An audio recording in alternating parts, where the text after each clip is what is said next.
Hi everyone, welcome back to my channel. Today I am giving you some he's anything but human romance recommendations, mostly because I'm really not clear on what the difference between a paranormal romance and a fantasy romance, a monster romance and an alien romance. I get the alien romance is sci-fi, but everything else is blurred. Is a werewolf a monster or is it a paranormal romance? We'll see. But anyway, he's anything but human. That is one of my favorite things to read. I literally remember being a teenager and reading fan fiction, Twilight fan fiction, because yikes. I was reading that and they were like, he's human. And I was like, no. Actively in the search bar, like, he's anything but human. It's a surprise to no one that here I am 12 years later, still reading the exact same thing, but in a book format. But with that said, I have rambled on long enough. I think I just want to make a distinction for you. This genre, this subgenre of romance also has a lot of subgenres within itself. Themes and things that people look for. And for me, what I look for when I read a fantasy, paranormal, monster, alien romance is two things. Number one, lightheartedness. I generally want a sense of humor. I am here to kick my feet and giggle, and that is what I'm looking for. So I typically stay away from books that have darker themes, just because that's not something I've explored before and I look to laugh. The second thing I look for is for the man, the hero in the book, to be obsessed with the female character. Really just want to make her life as beautiful and as perfect as it can be. Almost worships the ground that she walks on. So without further ado, let me tell you some recommendations. I have maybe 7 books on this list. I have 10 books on this list, so let's go. This is in no particular order. So the first book I want to recommend to you is Radiance. In Radiance, we are following kind of a spares in royal families, and they are completely different species. We have our male character, who I'm forgetting his species, but he is 12th in line to the throne. Literally, there is no possibility that he could be the king. So they're like, you know what? We need an alliance. We're gonna send this dude. And we have the niece of the king in the kingdom that they're hoping to form an alliance with. She is human.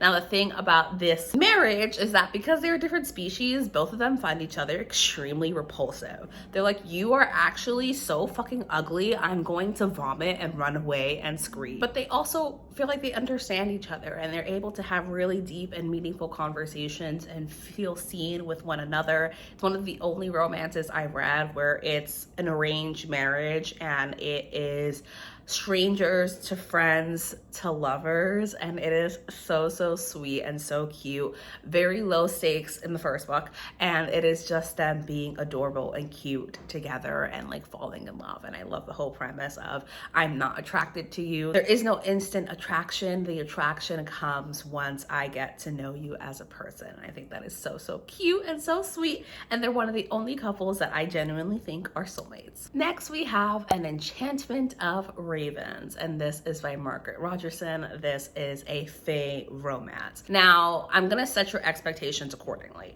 because when this book first came out, I think people were comparing it to ACOTAR just because it's fae. It's not ACOTAR. Don't even go in thinking that it's going to be like ACOTAR. Do not go in with the same expectations. That is not what it is at all. Wipe it from your fucking mind, because no, it's not. With that said, in An Enchantment of Ravens, we are following this woman who is an artist. She does portraits and paintings for a commission. And in this world, there are fae people, but fae are more like traditional fae as you see them in folklore. They're tricksters. People are very wary of them, even though they're incredibly beautiful people. They are not people you want to mess around with. So this fae lord from the Autumn Court, I think, comes into the human realm. And he's like, I want you to paint a portrait for me. She's terrified, but of course the commission is great and she agrees to paint the portrait. But when she does, she puts emotion on his face, and that is something that you're not supposed to do, because fae do not express human emotions.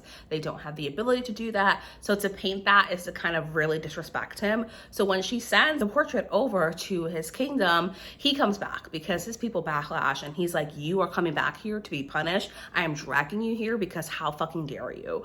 And it is a journey story of them going through this magical forest, her really being terrified of the Fae people. I would say them falling in love, that does eventually happen, but this is definitely more heavy on the fantasy aspects, and that the Fae and the Fae court, the war that's going on, who they're getting entangled with, what this has to do with human emotion and the human people that have gone into the Fae realm. I'm pitching to you as a fantasy, but it is a fantasy romance in some ways. Romance is part of this story with our autumn court king and our artist, and how they come together and what that means for the world that they are in. Now we have Fire in His Blood. He's a dragon, so does that make this fantasy? In Fire in His Blood by Ruby Dixon, this is an entire series, but you don't have to read the series, just like Ice Planet Barbarians is a series, but you don't have to read the entire series. The books can stand on their own. They're just in the same world. In Fire in His Blood,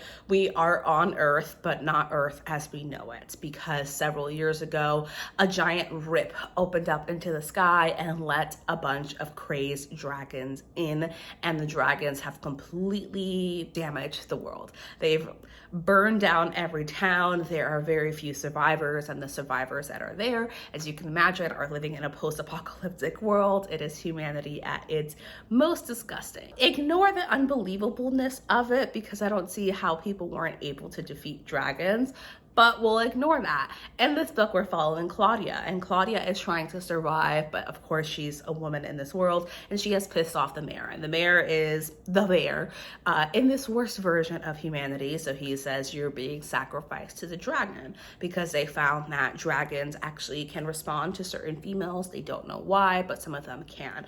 She's like, I don't want to be sacrificed to a fucking dragon, and they're like, we didn't fucking ask you. So they take her and they leave her on this abandoned skyscraper where they know that a dragon is, and the dragon comes and she's like, oh shit, I'm gonna get fucking eaten. No, Mr. Dragon gets a sniff of her and he's like, you're my mate. You are my mate. And dragons can shift, but he is stuck in his battle form. He sees his mate, but he doesn't really understand that his mate does not have a battle form. She is not a shape-shifting dragon. And in this world, dragons can't actually speak. They can only telepathically communicate with other dragons, and they can telepathically communicate with their mates. So he's trying to talk to her, and he's like, why the fuck are you not talking to me? So it's the story of them falling in love and trying to figure out a way to communicate, and her realizing that he can shift, that he actually is a man, and them trying to save the world via mating with these dragons. And of course, they're fated mates, so he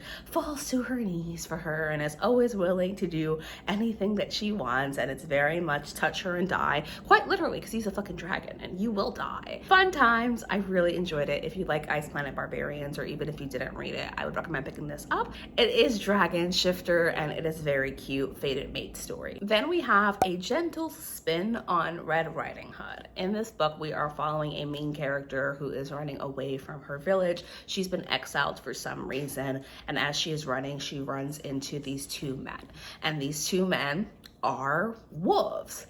She runs into them. She asks to stay the night. They immediately feel like this attraction to each other, and that is about them coming together as a throuple and really learning to love each other. And of course, lots and lots and lots of sexy, steamy times. I had a fantastic time with this. It is a really short read. I think I read it on Kindle Unlimited, and I just thought it was really fun. Then we have The Dragon's Bride by Katie Roberts. So The Dragon's Bride follows this woman who is escaping an abusive relationship. So please, content warnings for that. You don't really see anything on page, but she deals with the repercussions for that throughout the entirety of the book. And she is so stuck in her relationship, she's certain that her husband is going to kill her. So she makes a deal with a demon and says, hey, I need to get out of this situation, and here's what I'll do instead. And instead, the exchange is that he is going to take care of it, and she is going to enter a marketplace and be married to one of the lords in this fantasy world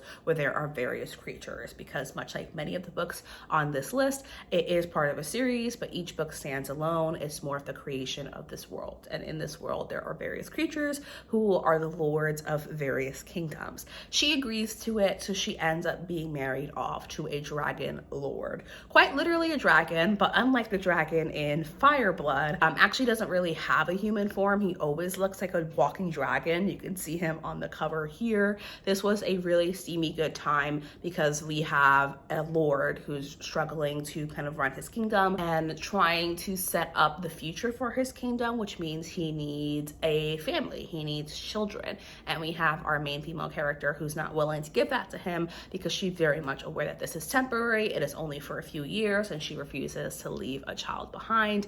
This is about them coming to fall in love with each other, but also her becoming more comfortable with intimacy in this way and finding pleasure in intimate moments with her dragon. What I will tell you is that Mr. Dragon has 2 schlongs, and it is a fun time to read. Next is one of my favorites. This is Sweet Berries by C.M. Nacasta. Sweet Berries is a lot. It's very sexually explicit. I think it ended up on my list of like really spicy romance books because the opening line to this book, she's too horny to think. And she is here about to fuck a Minotaur. But Mr. Minotaur is not our love interest. Instead, my girl goes home, she decides to masturbate, realizes that she has a peeping Tom watching her from the tree, and she's into that. Subconsciously, she's into that. So they decide to play around, and she eventually finds out that the person doing this is a Mothman because he comes to apologize to her. He is incredibly sweet, so nerdy, just absolutely willing to give her the world, and also his dick vibrates. Just saying, it does. So it was such a good time to read. I'm really gonna highly recommend it, especially if you like sweet, dorky characters who really just want to treat the main female character like she deserves the world. It is a lot of fun, and I highly recommend. This character is not so sweet in a way that you might like. Say hello to Titan.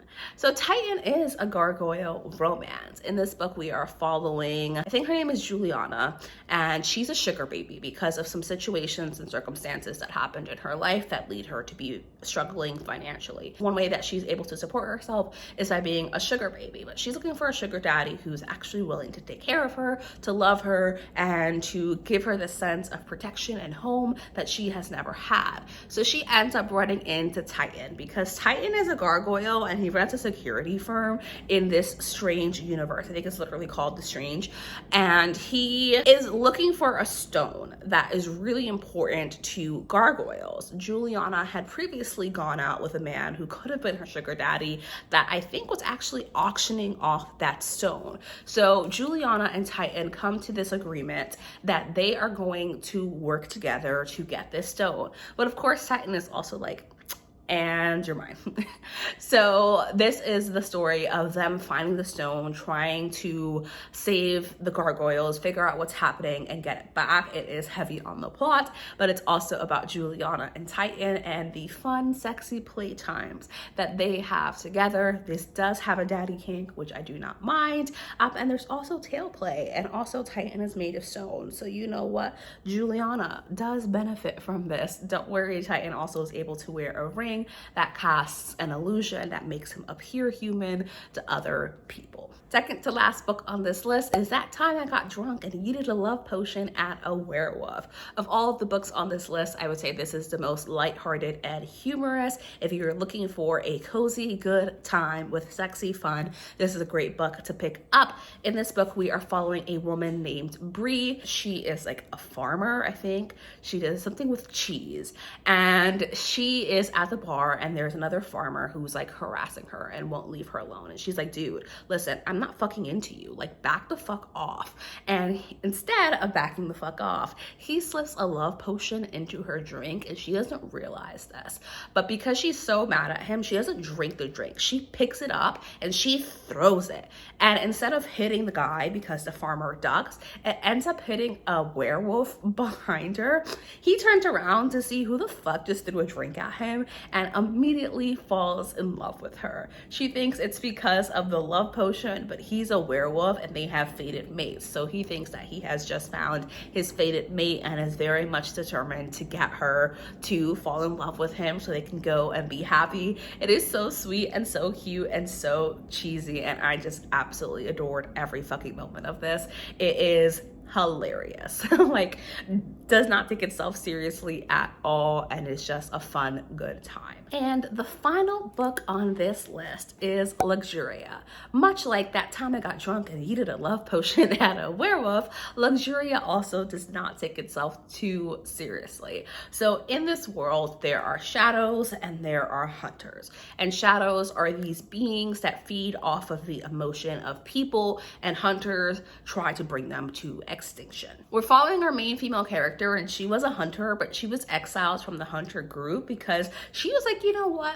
We really shouldn't be killing these people. I actually really, really like them. And she drew a bunch of erotic art featuring her in various positions with these people.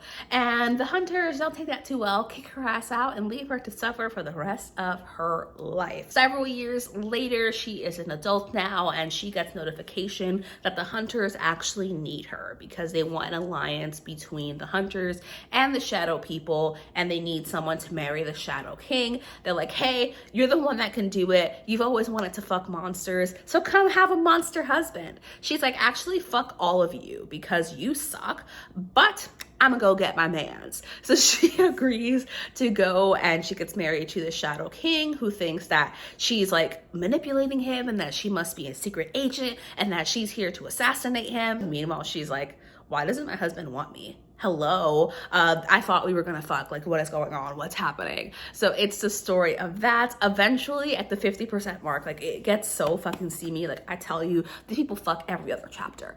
Every other chapter is generous. Every other page might be more accurate, but there also is a lot of depth in this story, and that the shadow people are talking about what it's like to be hunted by the hunters, that they are being pushed to starvation, that they actually are people with complex emotions, feelings, sentient, and what the hunters are doing is wrong. It is a fantastic time. It very much reads like reading fan fiction at 2 a.m. in the best way possible. So I am going to encourage you to check that out if you happen to like shadow play and you like monster romances that are definitely on the steamier side. But those are all of the books that I have to recommend to you. As always, I hope that you enjoyed this video. Subscribe if you would like to, and I will see you in my next video.